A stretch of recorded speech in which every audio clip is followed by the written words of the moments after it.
ಜಿಲ್ಲೆಯ ಕುಣಿಗಲ್ ತಾಲೂಕಿನ ನಾಗನಹಳ್ಳಿ ಮತ್ತು ಮಂಡನಪಾಳ್ಯ ಗ್ರಾಮಗಳಿಗೆ ಮಂಗಳವಾರ ಉಪಮುಖ್ಯಮಂತ್ರಿ ಡಾಕ್ಟರ್ ಜಿ ಪರಮೇಶ್ವರ್ ಭೇಟಿ ನೀಡಿ ಬರ ಪರಿಸ್ಥಿತಿಯನ್ನ ಪರಿಶೀಲಿಸಿದ್ದಾರೆ. ಈ ವೇಳೆ ನೀರಿನ ಕೊರತೆಯಿಂದ ಒಣಗುತ್ತಿರುವ ಅಡಿಕೆ ತೋಟಗಳನ್ನು ಖುದ್ದು ವೀಕ್ಷಿಸಿದ ಅವರು ರೈತರಿಂದ ಬರ ಪರಿಹಾರ ಹಾಗೂ ಹೇಮಾವತಿ ಕೆನಾಲ್ ಮೂಲಕ ನೀರು ಹರಿಸುವಂತೆ ಬಂದ ಮನವಿಗಳನ್ನು ಸ್ವೀಕರಿಸಿದ್ದಾರೆ. ಯೋಜನೆಗೆ ಈಗಾಗಲೇ ಹಣ ಬಿಡುಗಡೆಯಾಗಿದ್ದು ಇತರೆ ಭಾಗದ ರೈತರ ವಿರೋಧವನ್ನ ಮಾತುಕತೆ ಮೂಲಕ ಬಗೆಹರಿಸುವುದಾಗಿ ಡಿಸಿಎಂ ರೈತರಿಗೆ ಭರವಸೆ ನೀಡಿದ್ದಾರೆ.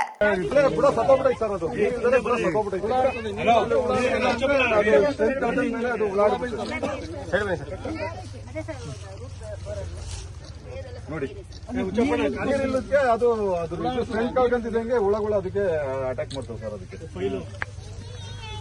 ಬೇಜಾನ್ ತೋಟಗಳು ಹಿಂಗೆ ಆಗಿದೆ ಸರ್. ಇಲ್ಲೆಲ್ಲ ರೈತರು ಕೂಲಿ ಯಾವಾಗ ಬಂದೆ ಸರ್ ಇಲ್ಲಿ ತಪ್ಪಿರೋದು ಇಲ್ಲ ಅಂದ್ರೆ ಪೈಸೆ ಅಂತ ಮಾಡ್ಬೇಕು ಸರ್. ಅಷ್ಟೇ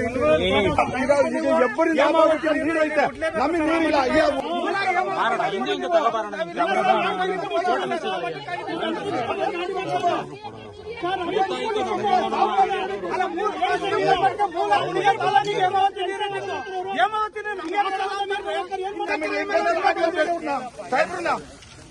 ಆಯ್ತು ಬಾರಮ್ಮ,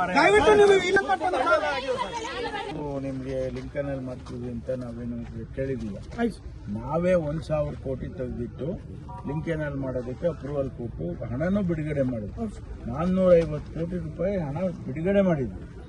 ರೈತರು ಆ ಭಾಗದ ರೈತರು ಸ್ವಲ್ಪ ಹೌದು ನಮಗೆ ಬೇಡ, ನಮಗೆ ತೊಂದರೆ ಆಗುತ್ತೆ ಅದು ಇದು ಅಂತ ಅವ್ರು ಹೇಳ್ತಿದ್ದಾರೆ. ಅದು ಸರಿ ಮಾಡೋಣ, ಸ್ವಲ್ಪ ದಿವಸ ತಪ್ಪು ಅಂತ ಹೇಳಿದ್ ನಾನು.